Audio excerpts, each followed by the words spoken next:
Hey Familia, Igni here. New Shadowverse expansion announced, Rebirth of Glory. Got some cards to talk about as well. But before we jump into the video today, I did want to make an announcement. I have a card reveal for this expansion on June 21st. Ignideus card reveal for Rebirth of Glory, June 21st. Mark your calendars, keep your eyes peeled, tune into the channel when that date hits. And yeah, hope you like it. Let's talk about the expansion. Revel in the presence of glory, and on the main screen right there, it's your boy Albert. Back at it again. The moment of glory is upon us once more. Bear witness to its resplendence in Shadowverse's 13th card set, Rebirth of Glory. The set of 114 cards will launch at the end of June, with 97 initial cards and 2 new leader cards, with an additional 17 cards, a new gold card for all 9 classes, and a new legendary card for all classes with the exception of neutral, coming in August. So, mini expansion still around.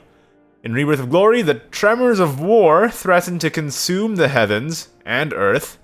Fight alongside familiar heroes as they step forward once more to forge a new chapter in their destinies. Glory awaits, if only you're ready to seize it. And the little tagline, revel in the presence of glory. See, I'm a bit curious actually, because the last one, Steel Rebellion, kind of tied in with the story mode. I wonder if this does as well, or if it's just one of those expansions that's kind of standalone, separate to the story.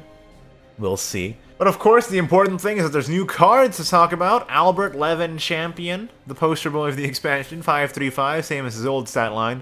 The new trait Levin, seems like a new trait for Swordcraft, applying to cards with Levin in the name. I wonder if they're going to proactively change the old ones. I'm willing to bet that they will, but I'm not sure. Seems likely though. Storm, Fanfare Enhance 9, randomly put different Levin followers, excluding this, from your deck into play until area is full. Hold off. Whenever this follower attacks, the new strike keyword, gain +1/+0 if another allied Levin card is in play. So I guess I should explain the strike real quick. They're gonna slowly phase this phrase out because it's a little cumbersome. And it's going to be encompassed in strike, meaning whenever this follower attacks. But for now, they're keeping both the strike and the whenever this follower attacks as they transition into just using strike. So in the future, this part will be cut out and it'll just be strike, gain +1 if another allied 11 card is in play. And no Evo effect, alright. Well, this card seems absolutely freaking bonkers. The stat line is incredible. It has that storm effect, which is, of course, we know it's good from our old adventures with the other Albert.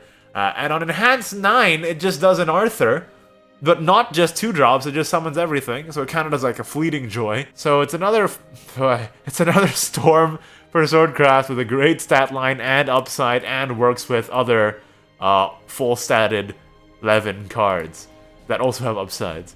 This seems very strong. I don't know how to feel about it. On one hand, I'm kind of glad that maybe Swordcraft can get an aggro thing going on again that isn't completely overshadowed by its mid-range variants, but this also seems pretty freaking good for mid-range, right? Like, you just play a bunch of 11 stuff. This is going to be used in everything, I think. Okay, let's take a look at the other 11 cards. Geno 11 Stalwart, 2/2/2. Can evolve an allied 11 follower for each turn for 0 evolution points until this follower release play. Okay. Can you evolve before your Evo points are unlocked? Probably not, right? That seems crazy. I just say that because I think it's technically possible to evolve Milolo before your evolution points are unlocked, but Milolo is one that evolves, and this is you evolving. I'm not sure how the technicalities behind that one works. But this is, again, full statted with upside, and it works with Levin Archer, also full statted with, if there are any 11 cards in your hand, deal 3 damage to enemy follower. I guess we'll have to see how many 11 cards are printed this expansion. Most of the 11 cards have rotated out by now, right? This seems like it's crazy redundancy for unlimited decks, though, hey? If they print enough 11 support, I think this is going to be very powerful, because, again, it's all full stat with huge upside, and all the cards work with each other, so I don't know what to say. Oh, man. What if all 11 cards are bad after these 3? Well, fingers crossed if you're playing a class that isn't Sword, I guess, but yeah, definitely strong. Ginger, a cursed word. 9/5/5. Fanfare, put a Ginger's Curse into your hand. During your turn, whenever an allied follower evolves, subtract 1 from the cost of this card. Ooh, another Aussie Dahaka, but for Runecraft this time. Evolve, give your leader the following effect at the start of your turn. Put a Ginger's Curse into your hand. It's not Sackle. And Ginger's Curse is a 0-cost spell. Change the cost of a follower in your hand to 1, and change his attack and defense to 1/1.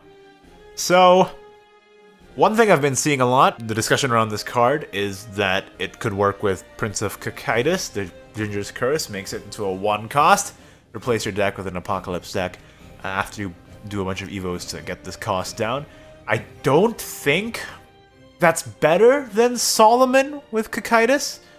And you have to run this awkward, like, Evo rune shell to make that happen earlier than Solomon.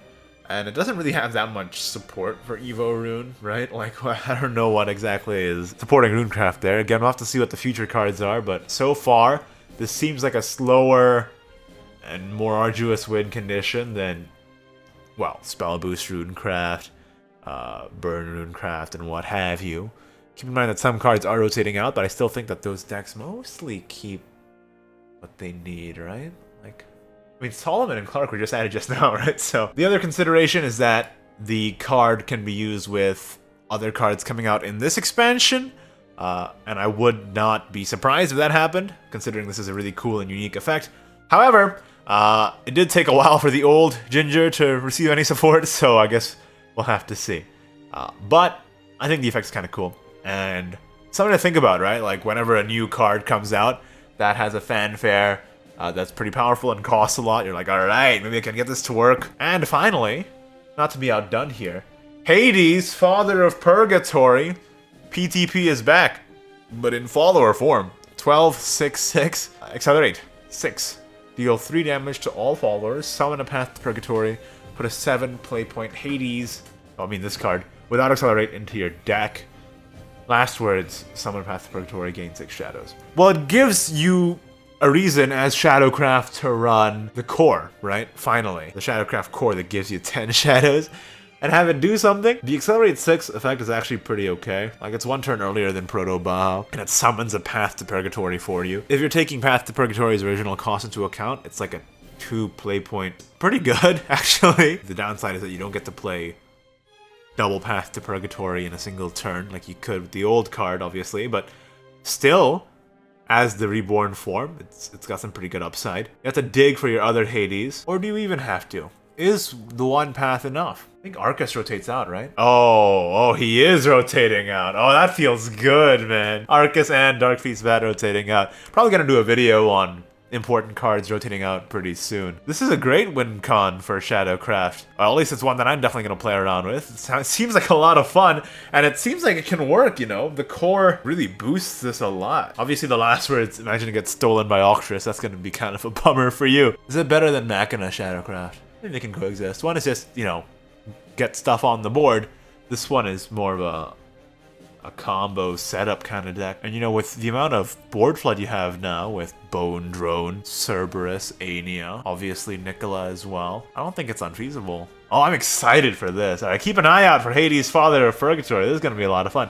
Oh, and I guess I should have said this before I went into this whole spiel. Path to Purgatory, if you're not aware, for the newer players out there. Neutral gold amulet. At the end of your turn, deal 6 damage to all enemies if you have at least 30 shadows. So it was an old card from way back, and now we're finally bringing it back. Although I will say, why is it in Shadowcraft? I can't believe Hades is betraying Orisa like this. Actually, I wanted to go through the trailer a bit.